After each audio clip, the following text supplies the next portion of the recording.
Vivez toute l'actualité des sports mécaniques à fond avec Renault-Sport. Allez, on est de retour pour la troisième et ultime course de la catégorie Rennes, la catégorie R1 sur un sol clairement plus gras que lors des deux premières courses. Une petite pluie s'étant abattue dans le courant de l'après-midi. C'est cette fois-ci Pascal Dorseuil qui règle tout le monde au all shot devant l'éternel Timo Haro en regain de puissance après un petit coup de pompe sur la deuxième course. Il revient aux affaires clairement.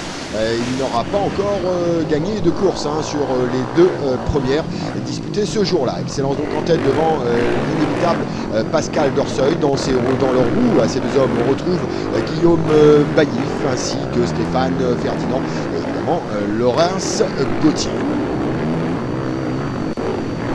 Vous voyez, des conditions relativement difficiles et clairement plus grasses, avec une petite pluie discontinue qui continuait de nous allumer le circuit. Des conditions précaires donc pour les différents pilotes. Dans le premier tiers de la course, Timo Haro résiste aux assauts pourtant nombreux de Pascal Dorseuil, alors que derrière ça continue de s'expliquer de façon franche, notamment entre Stéphane Ferdinand et Guillaume Baillif. Gauthier Laurens reste en embuscade derrière à compter les points, alors que devant c'est à toi à moi.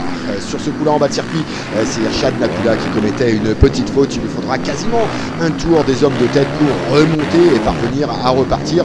Il aura tout perdu sur ce virage. Le sympathique Irshad va faire un petit peu de muscu pour relever la moto, mon garçon. Devant, ça continue de s'expliquer entre Pascal Dorseuil et Timo Haro, et vous le voyez avec des traces complètement différentes, alors que Stéphane Ferdinand s'est désormais fait croquer par Gauthier Laurens, désormais à l'assaut de la citadelle défendue par Guillaume Baillif. Devant, ça continue d'envoyer du bois. Clairement, les écarts commencent à se creuser entre les différents hommes. Vous le voyez, Stéphane Ferdinand quelque peu à la peine derrière. Alors qu'il est peut-être temps de mettre un petit mot sur les petits jeunes. Dylan Techer notamment et Jordan Youngson auront réalisé une très belle troisième course en se montrant relativement régulier tout au long du week-end. Et puis un petit mot également sur Raphaël Robert qui aura signé le all shot sur la deuxième course, je vous le rappelle, qui franchira au final l'arrivée sur une bonne place. Vous voyez, les contacts sont rugueux en MX entre, là à l'instant c'était Timo Haro et Pascal Dorseuil, mais c'est un sport de contact, le MX, parfois avec des chocs plus ou moins violents. Devant, ça continue de dérouler alors que Pascal Dorseuil disparaît d'un seul coup des tablettes. On va voir ça dans un petit moment avec les différentes interviews, alors que derrière, évidemment, on s'en donne à cœur joie entre Guillaume Baillif et Gauthier Laurens, Stéphane Ferdinand étant clairement un petit peu plus loin au guidon de sa Honda 4,5. Évidemment, tout au long du week-end, le terrain a continué de se creuser, notamment là-haut, en haut du canyon. Vous allez le voir dans un moment, avec certains pièges, des motos qui ont tendance à raqueter, à talonner sur la réception de cette ancienne bosse désormais nivelée en haut du canyon, alors que Guillaume Baillif par exemple, part à la faute, était deuxième, perd cette deuxième place au bénéfice de Gauthier Laurens, qui va pouvoir s'attaquer à présent à Timo Haro, alors que derrière c'est Pascal Dorseuil qui conclut le podium à l'instant même sous la caméra. Je vous le disais, un terrain qui se creuse, vous le voyez ici dans la descente sous la passerelle, avec des choix de trajectoires différentes en fonction des pilotes. Au final, l'addition est quasiment la même. Ce que l'on gagne en vitesse, on peut le perdre en appui sur le freinage suivant. Tout est question de choix des différents pilotes qui se sentent plus ou moins à l'aise en fonction du terrain. Devant Timo Haro, devant Gauthier Laurens, qui aura tout donné pour tenter de revenir, mais rien à faire. Timo restera solidement accroché à cette première place. Il nous en parlera tout à l'heure. Mission relativement remplie pour Pascal Dorseuil de son côté. Rappelez-vous, en début de week-end, il nous parlait d'un objectif top 5, podium sur les courses et top 5 au général. Pour l'instant, tout semble fonctionner pour le mieux en fonction de ses objectifs, puisqu'il est actuellement au troisième de cette troisième course. Derrière, donc, ça continue de s'étriper. À noter qu'Alex Chanmanan aura eu quelques difficultés au niveau de sa moto, avec des soucis de frein notamment. On l'évoquera avec lui lors du prochain rendez-vous du côté de Saint-Louis.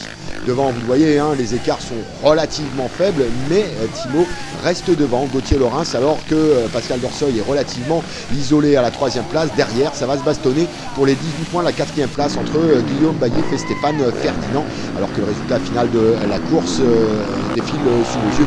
Vous l'aurez constaté, hein, Guillaume Baillif aura fait le nécessaire et l'effort de façon à résister au retour de Stéphane Ferdinand plus à l'aise en fin de manche. Voilà, on est sur la fin de cette course, encore quelques petits virages pour la tête de course et Thibaut pourra lever le point avec la victoire de cette première course. Alors que voilà, explication franche et musclée plutôt entre Stéphane Ferdinand et Guillaume Baillif, à l'avantage de Guillaume qui parviendra jusqu'à l'arrivée, contrairement à Stéphane Ferdinand qui perdra gros avec notamment un bris de sa pompe à eau. Thibaut, t'es parti chez le kiné là, entre la 2e et la 3e, t'avais mal au bras sur la 2e. J'ai eu un petit massage par un copain, donc ça allait mieux là, les bras ça allait mieux. Bon, c'était un peu le yo-yo, ça n'a pas été simple hein, sur cette 3e course. Ouais, il y a Pascal, il y a eu Gauthier qui remontait, Guillaume, ça a été difficile à gérer. En plus qu'ils étaient un petit peu plus rapides que moi, c'était vraiment dur, il fallait jouer malin. On a travaillé sur la bécane entre la 2e et la 3e ou c'était pareil? Non du tout, c'est le petit massage qui a fait tout.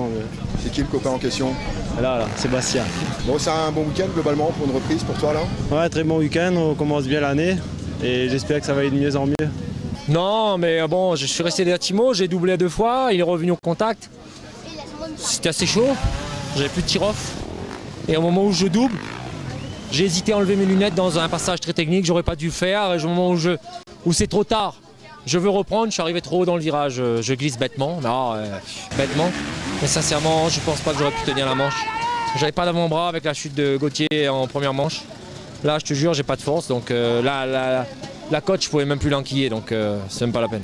Bon, l'objectif initial, c'était podium, c'est un week-end globalement satisfaisant. Ça fait quoi ça fait premier ex-aequo avec Gauthier, des gars qui n'ont pas arrêté l'entraînement, qui n'ont pas arrêté des courses. Nous, on évolue petit à petit et je suis très content. Hein. Je suis content de ma prestation, je m'attendais, je voulais être dans le top 5, comme je t'avais dit, et vraiment, franchement, maintenant, ça veut dire qu'on a travaillé dans le bon sens et on va continuer comme ça, il n'y a pas de raison. Bon, ça va mieux en mieux au niveau physique, suite, ça n'a pas manqué là? C'est ça qui m'embête un peu là, mais j'espère que ça ira quoi. Donc voilà. Prochain rendez-vous, ce sera où, quand? Saint-Louis, 7-8 avril, chez maman.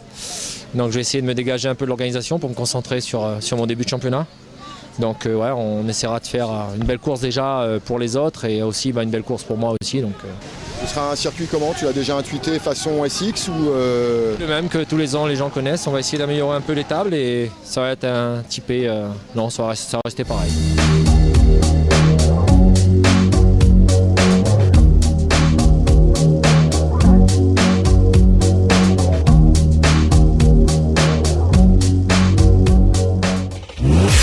Vivez toute l'actualité des sports mécaniques à fond avec Chronosport.